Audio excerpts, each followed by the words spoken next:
ഇന്നത്തെ കഥ ഒരു അച്ഛന്റെയും മകന്റെയും അവരുടെ ഒരു കഴുതയുടെയും കഥയാണ്. എല്ലാ കൂട്ടുകാർക്കും കാതികയിലേക്ക് വീണ്ടും സ്വാഗതം. ഒരിക്കൽ ഒരിടത്ത് ഒരച്ഛനും മകനും അവരുടെ കഴുതയെ വിൽക്കാനായി മാർക്കറ്റിലേക്ക് പോകുകയായിരുന്നു. അവർ കഴുതയെ ഒരു കയറിൽ കെട്ടി നടന്നു പോകുകയായിരുന്നു. അച്ഛനും മകനും മുമ്പിൽ, പുറകെ കഴുതയും. വഴിയിൽ പോകുന്ന ഒരാൾ ഇവർ നടക്കുന്നത് കണ്ടു. അയാൾ പറഞ്ഞു, നിങ്ങൾ എന്താണ് ഈ കാണിക്കുന്നത്? ഒരു കഴുത കൂടെ ഉണ്ടായിട്ട് നിങ്ങൾ നടന്നു പോകുന്നു. കഴുത സവാരിക്കല്ലേ ഉപയോഗിക്കേണ്ടത്? അതും പറഞ്ഞ് അയാൾ നടന്നുപോയി. അയാൾ പറഞ്ഞത് ശരിയാണ് എന്ന് അച്ഛനും മകനും തോന്നി. അച്ഛൻ മകനെ കഴുതയുടെ പുറത്ത് കയറ്റി. എന്നിട്ട് നടക്കാൻ തുടങ്ങി. അച്ഛൻ മുന്നിൽ, കഴുതയുടെ പുറത്ത് മകൻ. അവർ നടന്നുകൊണ്ടിരിക്കുമ്പോൾ ഒരു വൃദ്ധൻ ആ വഴി വന്നു. നിങ്ങൾ ആള് കൊള്ളാലോ, വൃദ്ധൻ മകനെ നോക്കിയിട്ട് പറഞ്ഞു. അച്ഛനെ തന്നെ നടത്തുകയാണല്ലേ, എന്നിട്ട് മകൻ സുഖമായി കഴുതയുടെ പുറത്ത് കയറിയിരിക്കുന്നു.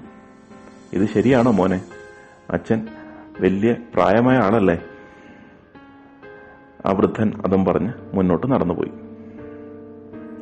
അച്ഛൻ പറഞ്ഞു, നീ എന്തായാലും ഇറങ്ങണ്ട, ഞാൻ കഴുതയുടെ പുറത്ത് കയറാം, നമുക്ക് രണ്ടുപേർക്കൊണ്ട് സവാരി നടത്താം.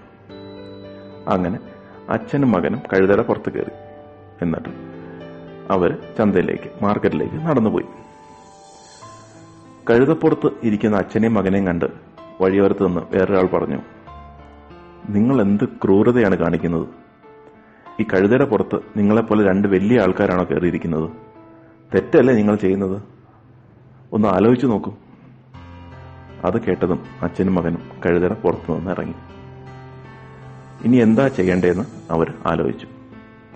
കഴുതയെ തന്നെ നടത്തിയാൽ കുഴപ്പം, ഒരാൾ കയറ്റിയാലും കുഴപ്പം, രണ്ടുപേര് കയറിയാലും കുഴപ്പം. ഇനി എന്താ ചെയ്യേണ്ടതെന്ന് അവർ ആലോചിച്ചു. അവസാനം അവർക്കൊരു ഐഡിയ തോന്നി. ആ വഴിയിൽ കിടന്ന 4 മുളയെടുത്ത് കഴുതയുടെ 4 കാലിലും കെട്ടി. എന്നിട്ട് കഴുതയെ പൊക്കിപ്പിടിച്ചുകൊണ്ട് നടക്കാൻ തുടങ്ങി. അപ്പോൾ കഴുതയെ നടത്തിക്കുന്നുമില്ല, അവർ കഴുതയുടെ പുറത്തും കയറുന്നില്ല. അങ്ങനെ കഴുതയുടെ മുന്നിലത്തെ 2 കാലിൽ കമ്പ് കെട്ടി അച്ഛൻ പിടിച്ചു, പുറകിലത്തെ 2 കാലിൽ കെട്ടി കമ്പും മകൻ പിടിച്ചു. അവര് ചന്തയിലേക്ക് നടക്കാൻ തുടങ്ങി.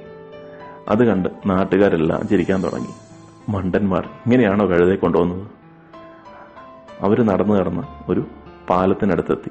ആ പാലം കിടന്നാൽ അതിനപ്പുറമാണ് ചന്ത. ആ പാലം കിടക്കുമ്പോൾ കഴുതയുടെ പുറകിലത്തെ കാലിൽ കെട്ടിയിരുന്ന കമ്പ് അഴിഞ്ഞുപോയി. കഴുത ആ കാല് മടക്കി ഒരൊറ്റ തൊഴി. അത് മകന്റെ മേത്തുകൊണ്ട് മകൻ തെറിച്ചുപോയി. അതോടെ മകന്റെ കയ്യിൽ നിന്ന് കഴുത വിട്ടും പോയി. കഴുത ഉടനെ ചെരിഞ്ഞ് ആ പാലത്തിൽ നിന്ന് വെള്ളത്തിലേക്ക് വീഴുകയും ചെയ്തു. പാവം കഴുത വെള്ളം കുടിച്ച് മരിക്കുകയും ചെയ്തു. ഈ കഥയിൽ എന്താണ് സംഭവിച്ചത്? നിങ്ങൾ എല്ലാവരെയും സന്തോഷിപ്പിക്കാൻ നോക്കിയാൽ അവസാനം ആരെയും സന്തോഷിപ്പിച്ചു എന്ന് വരില്ല. ആ അച്ഛനും മകനും എന്തെങ്കിലും ഒന്ന് ആലോചിച്ച് അവർക്കെന്ത് ശരിയാണ് എന്ന് തോന്നുന്ന ചെയ്തിരുന്നെങ്കിൽ ഇത്രയും കുഴപ്പം വരില്ലായിരുന്നു. കൂട്ടുകാരും ഇത് ഓർത്തു വെക്കുക. മറ്റൊരു കഥയുമായി കാതിക നാളെ. നന്ദി, നമസ്കാരം.